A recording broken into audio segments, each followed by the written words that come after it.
السلام علیکم دوستو، آج کی ویڈیو میں آپ کو مقام ابراہیم کے بارے میں بتاؤں گی۔ یہ ایک مقدس پتھر ہے جو کعبہ معظمہ سے چند گز کی دوری پر سنہری جالیوں میں رکھا ہوا ہے۔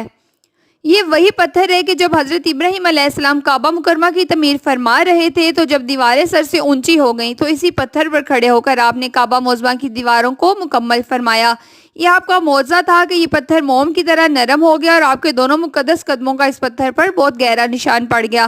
آپ کے قدموں کے مبارک نشان کی بدولت اس مبارک پتھر کی فضیلت و عظمت میں اس طرح چار چاند لگ گئے کہ اللہ تعالیٰ نے اپنی کتاب قرآن مجید میں 2 جگہ اس کی عظمت کا خطبہ ارشاد فرمایا۔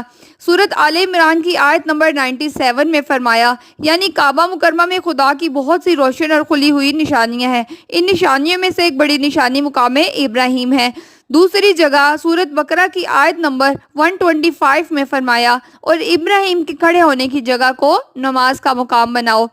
4000 برس کے طویل زمانے سے اس بابرکت پتھر پر حضرت ابراہیم خلیل اللہ علیہ السلام کے مبارک قدموں کے نشان موجود ہیں۔ اس طویل مدت سے یہ پتھر کھلے آسمان کے نیچے زمین پر رکھا ہوا ہے۔ اس پر 4000 برساتیں گزر گئیں، ہزاروں آندھیوں کے جھونکے اس سے ٹکرائے، حرم شریف میں پہاڑی نالوں سے برسات میں سیلاب آیا اور یہ مقدس پتھر سیلاب کے تیز پانی میں ڈوبا رہا۔